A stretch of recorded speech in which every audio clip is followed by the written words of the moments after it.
Alger Chaîne 3, le journal. Bonjour Siam.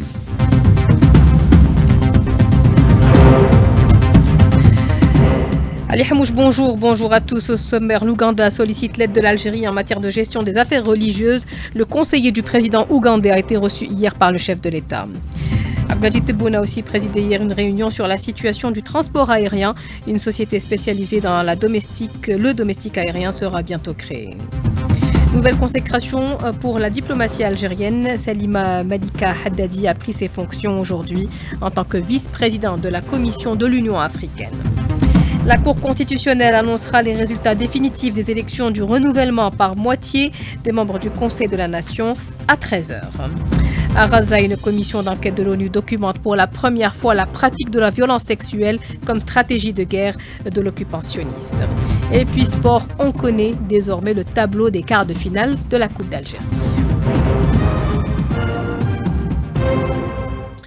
Madame, Monsieur, bonjour et bienvenue. Le président de la République, Abdelmadjid Tebboune, a reçu hier une délégation ougandaise conduite par l'envoyé spécial du président ougandais, conseiller principal chargé des affaires du Moyen-Orient. Dans une déclaration au sortir de l'audience, Mohamed Ahmed Kissoul a expliqué que son pays sollicite l'aide de l'Algérie dans le domaine des affaires religieuses. Voici ses propos. On est venu solliciter l'expertise de l'Algérie en matière de gestion des affaires religieuses pour leur promotion dans notre pays et s'adapter à l'évolution du monde. Dieu merci, le président a accepté notre requête et instruit son conseiller pour étudier le sujet et enfin faire bénéficier l'Ouganda de l'expertise algérienne. Notre discussion a également concerné les échanges commerciaux comme élément qui renforce les relations bilatérales. Le président de la République a par ailleurs présidé hier une réunion de travail consacrée à l'examen de la situation du transport aérien, notamment la situation des compagnies Air Algérie et Tassili Airlines. Décision d'importance prise, celle de la création d'une société spécialisée dans le domaine aérien affiliée à Air Algérie. Au Conseil de la Nation, une séance plénière a été consacrée ce matin au tirage au sort dans le cadre du renouvellement par moitié des membres du Conseil de la Nation. Les résultats définitifs seront annoncés à la mi-journée par la Cour constitutionnelle. Je vous propose en attendant d'écouter les propos du président du Conseil de la Nation. Il est au micro de Hanan Seissi.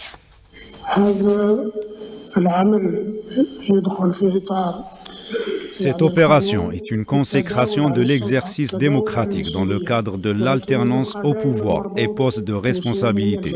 Le Conseil de la Nation a accompagné le pays durant les événements et étapes charnières qui ont marqué les dernières années du pays, lors desquelles les membres du Conseil ont joué un rôle important tant sur le plan interne qu'international. Il est important de mesurer l'importance de cette responsabilité en ce contexte international, notamment où l'Algérie doit compter sur tous ses enfants, appelés à resserrer leur rang face à ce monde en mutation. La place et la voix de l'Algérie est une question qui nous interpelle.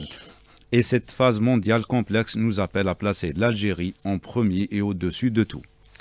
C'était le président du Conseil de la Nation, Salah Goudjil. Nouvelle consécration pour la diplomatie algérienne. La vice-présidente de la Commission de l'Union africaine est d'origine algérienne. Il s'agit de l'ambassadrice Salima Malika Haddadi qui vient de prendre ses fonctions, Karima Hasnaoui. Cette élection reflète la place de l'Algérie et sa profondeur africaine. L'Algérie a toujours joué un rôle prépondérant au sein de l'Union africaine. C'est en ces termes que s'est exprimée Salma Malika Mansouri alors qu'elle venait d'être élue à la vice-présidence de la Commission de l'Union africaine en battant la candidate marocaine à ce poste et malgré un lobby du Maroc dans les coulisses. Salma Malika Mansour, c'est un long parcours diplomatique, un parcours aguerri et reconnu par ses pairs. Elle cumule plus de deux décennies d'expérience en faveur de la paix et de l'unité du continent africain. Cette consécration se veut une reconnaissance pour l'action diplomatique de l'Algérie à l'échelle continentale. L'Algérie s'affirme comme un acteur clé dans la région et face à des tentatives de déstabilisation, l'exemple de la diplomate Salma Malika Mansouri est là pour rappeler la volonté politique des hautes autorités du pays pour poursuivre sa politique de non-ingérence et pour permettre à la diplomatie algérienne d'asseoir son influence et d'agir en médiateur pour gérer les dossiers de crise.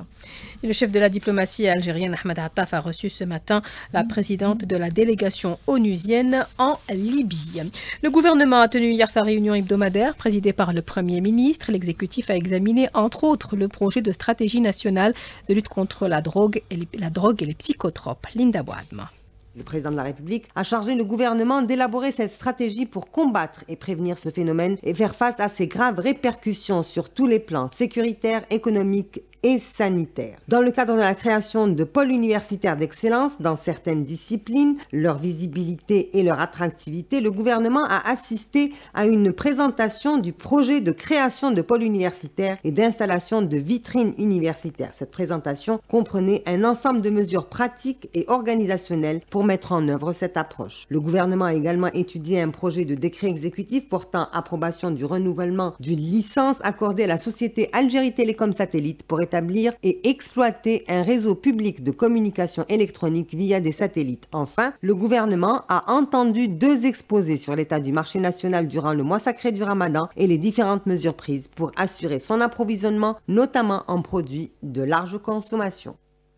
Programme ADL3, le ministre de l'Habitat a fait état hier du bon déroulement de l'opération d'activation des comptes et de téléchargement des dossiers des souscripteurs. 742 000 souscripteurs ont accédé à cette plateforme mise en place et activé leur compte, selon le ministre, ajoutant que l'opération se poursuit. Voici ses propos, Mohamed Tariq Belaribi, des propos de nos collègues de la télévision algérienne. Nous avons ouvert la plateforme numérique pour permettre aux souscripteurs ADL3, dont le nombre dépasse le 1 400 000 souscripteurs, d'accéder directement à leur compte et de le réactiver. Jusqu'à présent, 742 000 souscripteurs ont pu réactiver leur compte, télécharger leur dossier et l'envoyer directement par voie numérique aux agences ADL. L'usine de trituration de Djidjelé est sur le point de démarrer. Elle devrait commencer la production d'ici mai. Reste à apporter les dernières retouches, selon le ministre de l'Industrie, qui a effectué hier une visite sur place. Voici les propos de Sifi Rayib au micro de notre correspondant sur place, Abdelhamid Zouad. En application des directives du président de la République, nous sommes ici pour faire le point sur l'état d'avancement des travaux de cette usine. Quand nous l'avons reprise, le projet était à peine à 30%. Nous en sommes à présent aux dernières retouches. Une nouvelle fois, nous pouvons constater que les compétences algériennes peuvent relever le défi. Nous espérons que l'usine sera prête d'ici le mois de mai. Cette réalisation insufflera une nouvelle dynamique industrielle, y compris au niveau local. La France coloniale a commis en Algérie les pires crimes de guerre et crimes contre l'humanité. Elle a utilisé des armes chimiques et procédé à des essais nucléaires sur des populations civiles, des crimes qu'elle refuse toujours de reconnaître. Ammar Bensouri, chercheur en génie civil nucléaire, il était ce matin l'invité du jour et répondait aux questions de Nariman Mendil. On n'arrive pas à avoir les cartes, malgré le monde de l'Algérie depuis longtemps, pour avoir ces cartes, pour qu'on puisse au moins maîtriser cette situation. Mais actuellement, il y a le traité du 7 juillet 2017, c'était le traité pour l'élimination totale des armes nucléaires. Dans ce traité, il y a 2 articles au moins qui sont intéressants. C'est l'article 6 qui parle de l'assistance des victimes et le nettoyage des sites. Et dans l'article 7, il parlait de la coopération internationale. Parce que quand on parle de nettoyage et réhabilitation des sites nucléaires, ça demande quand même des expériences, ça demande des moyens, ça demande une coopération internationale. Jusqu'à présent, la France, malgré qu'elle a procédé au nettoyage et à la reconnaissance des victimes de la Polynésie, mais pour l'Algérie, elle n'a pas fait un pas dans ce sens. Je crois qu'actuellement, qu'il faut changer de stratégie de nos relations avec la France dans ce domaine plus particulièrement. Donc il faut demander carrément à ce que la France prenne ses déchets. La bande de Gaza connaît une pénurie de nourriture, d'eau et de services de santé suite à la décision de l'entité sioniste de suspendre l'entrée de l'aide et de couper l'eau et l'électricité dans la bande pendant 11 jours. C'est ce qu'a déclaré le Bureau des Nations Unies pour la coordination des affaires humanitaires, Kalima Hasnaoui. La fermeture continue des points de passage de la bande de Gaza par l'occupation a conduit à la suspension de dizaines de boulangeries et à la paralysie des secteurs des transports, ce qui aggrave la tragédie humanitaire d'une manière sans précédent. Je propose d'écouter les détails avec Smaïl Tawabta, il est directeur général du bureau d'information du gouvernement palestinien à Gaza. Cette fermeture totale a perturbé l'approvisionnement en carburant et en gaz butane, provoquant l'arrêt de dizaines de boulangeries, ce qui menace la sécurité alimentaire de plus de 2 400 000 civils vivant à Gaza. La politique de blocus systématique menée par l'armée d'occupation israélienne a également provoqué une paralysie totale du secteur des transports. Ce blocus étouffant ne laisse aucune place à une vie normale, bien au contraire. Ça a transformé Gaza en une grande prison sans droit.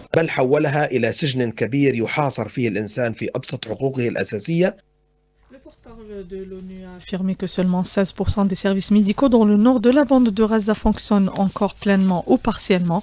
Et du côté du projet de la reconstruction de la bande de Gaza détruite par l'occupant israélien, il y a une rencontre qui s'est tenue hier soir au Qatar entre les ministres arabes des Affaires étrangères et l'émissaire américain pour le Moyen-Orient. L'entité sioniste commet des actes génocidaires en utilisant la violence sexuelle comme stratégie de guerre. C'est ce que révèle le dernier rapport de l'ONU. La commission d'enquête des Nations Unies révèle que les autorités d'occupation ont en partie détruit la capacité des Palestiniens résidant à Gaza à se reproduire à travers la destruction systématique des soins de santé sexuelle et reproductive. Des colons ont pris d'assaut ce matin le complexe de la mosquée Al-Aqsa. Al-Quds occupé sous la protection de la police sioniste d'occupation, indique l'agence de presse palestinienne Wafa. Les négociateurs américains censés présenter au Kremlin la proposition de Donald Trump de cesser le feu de 30 jours en Ukraine sont en route pour la Russie, annoncé ce jeudi le Kremlin. Le plan a déjà été accepté par Zelensky quelques jours après des discussions entre Américains et Ukrainiens. Trump a dit espérer que Vladimir Poutine l'accepterait à son tour. Et le ministère russe de la Défense affirme avoir abattu cette nuit 77 drones ukrainiens au-dessus de différentes régions russes. Retour chez nous, les soirées du Ramadan sont sacrées pour les Algériens. On en profite en général pour rendre visite à la famille ou prendre un café entre amis, du moins pendant la première quinzaine avant de commencer les achats de l'Eid. Maya Alkenz. Virés au centre d'Alger, dans les lieux publics où les hommes se retrouvent dans les cafés, regroupés autour des tables pour discuter ou s'adonner à leurs jeux de société favoris, tout en sirotant la boisson de leur choix. Ces soirées ne sont pas seulement un moment de détente pour eux, mais aussi une occasion d'échange, de partage et de renforcement des liens dans une atmosphère conviviale. Après Tarawih, on se rencontre tous au café du quartier, ici à Bab el Oued, on joue au domino, et celui qui perd, il va payer Al Bello aussi. On est ici à la cafette, on est en train de jouer au domino, c'est un moment détente pour nous. Surtout après une durée de 14 heures de jeûne, on doit décompresser. Ça nous permet de se retrouver entre potes. On prend le café, on joue au domino, des fois à la carte la gouanche. Les femmes ne sont pas en reste. Elles participent de leur côté à perpétuer la tradition de la Sahra à la maison ou chez des proches, en s'adonnant elles aussi au plaisir des jeux de société en famille ou entre amis, à travers des parties parfois interminables. Après l'iftar, j'aime bien aller avec ma fille chez ma soeur, qu'on se retrouve avec mes nièces. On passe la soirée à jouer à des jeux de société et ça nous permet de nous évader de la journée stressante, de passer du temps ensemble. Après le sto, c'est une habitude qui nous permet de casser un peu la routine et de passer de bons moments en famille. Des années durant, les veillées de Ramadan ont gardé la même ferveur et quels que soient les jeux de détente choisis, elles sont bien plus qu'un simple moyen de divertissement. Elles consolident les liens et prolongent la convivialité du ftour dans une ambiance fraternelle, chaleureuse et détendue. Et sachez que l'ETUSA, l'établissement public de transport urbain et suburbain d'Alger, a mis en place un programme spécial durant les soirées du Ramadan. Il débute ce soir. Un service spécial vers les grandes surfaces commerciales assuré entre 20h et 2h30 du matin avec un tarif aller-retour fixé à 100 dinars. Sachez que la radio algérienne vous propose également des soirées musicales durant ce mois de Ramadan. Retour sur celle d'hier soir, animée par le chanteur Kamel Aziz. Fatah Boumadi. L'auditorium de la radio algérienne a vibré le temps d'une soirée ramadanesque au son du Chabi avec le chanteur Kamel Aziz. Devant un public conquis, l'artiste a enchaîné des morceaux classiques et revisités. Le chanteur Kamel Aziz. On a un programme qui correspond au Shahr Ramadan, beaucoup plus madih, qasaïd, des shu'ara, typiquement algériens, comme l'Khdar Ben Khlouf rahimahullah ou l'Ibn Msaïb rahimahullah, un peu de tout pour satisfaire le public et les familles les yahdrou معنا. Le public, quant à lui, a fortement apprécié la soirée. Magnifique, algérien, mais c'est très organisé. Belle soirée ici à la radio algérienne. On adore le Chabi. Je ne pouvais pas rater cette soirée. En plus, c'est Ramadan. J'adore cette ambiance. Ce rendez-vous n'est que le début d'une série de soirées programmées à l'auditorium de la radio nationale tout au long du mois de Ramadan, promettant d'autres instants de magie musicale.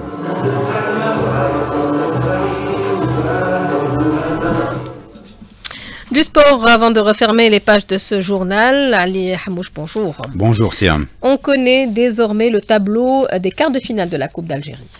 Avec la qualification du tenant du titre, le Shabab Riadi WZ hier face à l'US Chaouia 4-2, on connaît désormais le tableau des quarts de finale de la Coupe d'Algérie.